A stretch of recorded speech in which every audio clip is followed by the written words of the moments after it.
बिस्मिल्लाहिर्रहमानिर्रहीम। अस्सलाम वालेकुम। हकीकत टीवी साइंस एंड हेल्थ में खुश आमदीद। इंडिया के लिए इस वक्त सबसे बड़ी जो एम्बैरेसमेंट हुई है, ये आपकी स्क्रीन पर जो मनाजिर चल रहे हैं इनको देखिए, इनकी वजह से हुई है। इस वक्त ब्लूमबर्ग ने जो हेडलाइन लगाई है, उन्होंने कहा है कि चाइनीज जेट्स की सक्सेस ने इंडिया के खिलाफ पूरे एशिया में खतरे की घंटियां बजा दी हैं सबके लिए, कि चाइनीज जेट्स और चाइना की टेक्नोलॉजी इस वक्त तमाम चीज़ों पर भारी है और एशिया समेत हर जगह पर इसकी धाक बैठ गई है। लिहाजा इस सूरत हाल में उन्होंने पूरी तरह आर्टिकल में एक्सप्लेन किया है कैसे राफेल तैयारे गिरे हैं, चाइनीज टेक्नोलॉजी कैसी है। उन्होंने कहा कि ताइवान के अंदर बैठे हुए लोगों ने पाकिस्तान और इंडिया की जंग को देखा है बड़ा क्लोजली, और उनको ये पता चला है कि चाइना ने अभी जो पाकिस्तान को टेक्नोलॉजी दी है जिससे हमने हमले किए, उनके राफेल तैयारे गिराए और दीगर चीज़ें गिराई और रेडार सिस्टम जैम किया, उनकी रियल टाइम में मॉनिटरिंग हो रही थी।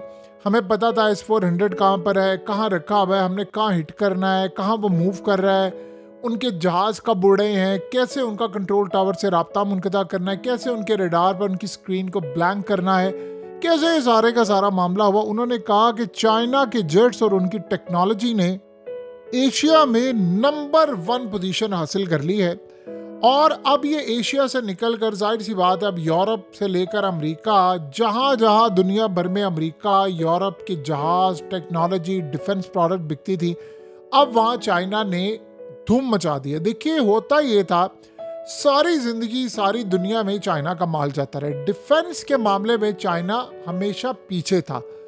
अब हालत ये है कि इस दफा चाइना ने जो पाकिस्तान के थ्रू शिकस्त दी है, यानी पाकिस्तान ने अपने हमारी ट्रेनिंग, हमारी एयरफोर्स, ये तमाम चीज़ें इस्तेमाल हुई हैं। इंडिया ने भी हमला किया, लेकिन जो इसके बाद पाकिस्तान ने किया है वो बड़ा हैरान कुन था कि चाइना की टेक्नोलॉजी ने इजराइल को शिकस्त दी, अमेरिका को शिकस्त दी और यूरोप को। अब दुनिया के अंदर डिफेंस के मामले में ये 3 ही जगह है जहां से दुनिया की धाक बैठती है और शिकस्त दे दी। और उसके बाद अब इंडिया से लेकर, देखिए, खाली ये बात कहना कि जी वो इंडिया ने ये नहीं किया, इंडिया के पायलट्स ने ट्रेनिंग ली, उनके पास तमाम चीज़ें थी, उन्होंने बड़ी मेहनत की। 2019 से लेकर 2025 6 साल इंडिया मेहनत करता रहा और अब जाकर वो उस लेवल पर पहुंचा है कि उन्होंने पाकिस्तान के बेसिस को हिट करने की कोशिश की, पाकिस्तान के अंदर ड्रोन्स भेजे, सब कुछ हुआ। लेकिन सवाल सबसे बड़ा ये पैदा होता है कि व्हाट नेक्स्ट, अब क्या होगा। अब इंडिया वर्किंग कर रहा है S-500 लेने पर, लेकिन मसला यहाँ पर सारा ये है कि आप S-400 ले या S-500 ले, अगर आपके डिफेंस सिस्टम को तबाही मिलनी है या आपको मुकम्मल तौर पर रोक दिया जाएगा तो आपका तो खेल खत्म है। अब एशिया के अंदर जितने ममालिक हैं उनके कान खड़े हो गए हैं कि ये क्या हुआ है। चाइना की टेक्नोलॉजी अब इस लेवल पर पहुंच गई है कि कल को ताइवान को जब इन्होंने कैप्चर करना है तो उन्होंने क्या करना है, उन्होंने ज़्यादा से 1 घंटा लगाना है, ब्लैकआउट करेंगे, सारा सिस्टम जैम करेंगे, फौजें उतारेंगे सदारती महल से। यानी आप ये सोच रहे प्रेसिडेंट को निकालेंगे, गिरफ्तार करेंगे, उसे कहेंगे सरेंडर कर दो या कुछ कर दो, खत्म कहानी। 60 मिनट में पूरा ताइवान कैप्चर कर लेंगे, अमेरिका देखता रह जाएगा। और मिडिल ईस्ट के अंदर बहुत ज़्यादा अलार्मिंग सिचुएशन है। देखिए, मिडिल ईस्ट के अंदर ये बात फैल गई है कि चाइना की टेक्नोलॉजी अब आगे निकल गई है। अब अमेरिका, देखिए, सबसे बड़ी बात यह है कि यमन के हूथियों ने अभी रिसेंटली क्या किया, उन्होंने तबाही मचाई है। आप ये सोचे ना कि अमेरिका के F-35 और F-18 का जो हशर नशर किया है कि F-35 की भी अब इतलात आ रही हैं कि उनको भी नुकसान पहुंचते पहुंचते रह गया। तो ईरान ने अगर ये बात की है, ईरान के पास जो टेक्नोलॉजी थी उसमें चाइना का किरदार है बहुत बड़ा।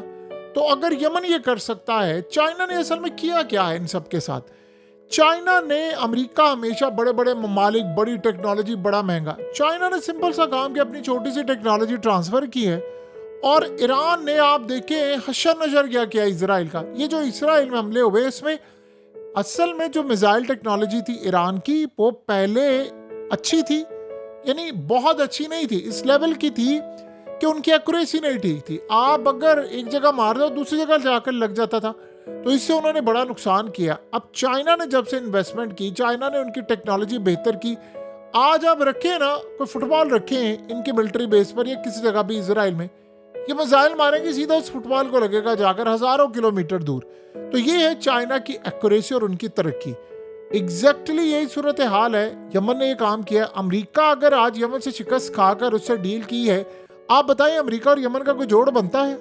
यानी अमेरिका का एक अरबपति, बिलियनर, टॉप लेवल का, वो यमन जैसे 50-100 ममालिक खरीद सकता है। तो आप ये सोचें क्या लेवल होगा यमन का कि उन्होंने इनको हराया। अब एग्जैक्टली ये सूरत हाल हुई है। पाकिस्तान जैसे मुल्क को चाइना की टेक्नोलॉजी ने इतनी ज्यादा फेवर कर दी है, ये कल को अमेरिका के साथ जंग छिड़ेगी चाइना की, तो आप देखिएगा उसके बाद अमेरिका का हशर नशर होता क्या है। आप उसका अंदाजा नहीं लगा सकते कि अमेरिका के साथ होने क्या लगा है। तो लिहाजा इस सारी सूरत हाल का अगर हम जायजा लेंगे तो हमें एक बात अच्छी तरह नजर आती है कि गेम इनके हाथ से निकल गई है। और यही असल में वो मसला है कि जहां पर जाकर ये सारी की सारी तबाही और सारी सूरत हाल खराब होती है। सो लिहाजा हमें इस बात को अच्छी तरह समझ लेना चाहिए कि इंडिया के लिए मसला ये नहीं है कि उनके पायलट्स ट्रेनिंग ले। इंडिया के लिए ये भी मसला नहीं है कि वो पैसा खर्च करें या वो राफेल ले, F-35 ले, कुछ भी ले। इंडिया के लिए सबसे बड़ा चैलेंज ये है कि वो इलेक्ट्रॉनिक वारफेयर के अंदर मुकाबला कैसे करें। ना ये टेक्नोलॉजी इंडिया के पास है, ना अमेरिका के पास है, ना इजराइल के पास है, ना ही ये यूरोप के पास है। अब चाइना किंग बन गया है एशिया का, और बाकी ममालिक को भी उन्होंने कह दिया है। देखिए अब मिसाल के तौर पर आप सिंपल सी मिसाल लें, बांग्लादेश को चाइना ये टेक्नोलॉजी चीजें देता है, इंडिया के लिए खतरा। म्यांमार के जाकर म्यांमार के साथ उनके ताल्लुकात अच्छे, उनको दे दे, आप बताइए इनका क्या होगा। पाकिस्तान के पास है। तो चाइना सबसे बड़ी जो बला है वो इंडिया का खुद, जाहिर सी बात है, नेबर है, उनके साथ उनका बॉर्डर लगता है। तो इंडिया के लिए खतरा ये पैदा हो गया है सबसे बड़ा कि वो अमेरिका के कहने पर अब चाइना के खिलाफ नहीं जा सकते। इंडिया को ये बात अच्छी तरह समझ आ गई है कि अगर पाकिस्तान के साथ ये मामला हो सकता है तो वो इस सूरत हाल में चाइना का मुकाबला कैसे करेंगे। देखिए दुनिया भर के मीडिया आउटलेट जो खबरें छाप रहे हैं वो बेवकूफ़ तो नहीं है, उनके डिफेंस एनालिस्ट हैं, उनके इंटेलिजेंस एजेंसियों में इतनी अप्रोच है, वो तहकीक करते हैं क्या मामला हुआ, क्या नहीं हुआ, उसके बाद जाकर वो बताते हैं राफेल गिरा है, कितने तैयारे गिरे हैं, क्या कैपेबिलिटीज़ है, क्या सूरत हाल है। अभी आप थोड़ा इंतज़ार कीजिए, चंद दिन के बाद ये सारी स्टोरीज अनफोल्ड होना शुरू हो जाएंगी।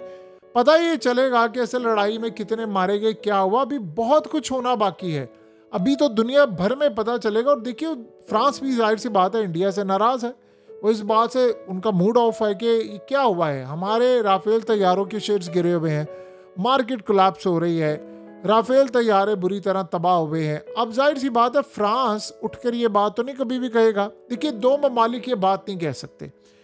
एक तो पुतिन ये बात कभी भी नहीं कह सकता कि जितने S-400 दिए थे हमने वो सारे के सारे एज इट इज सलामत है इंडिया के अंदर। क्या ये बात पुतिन कह सकता है?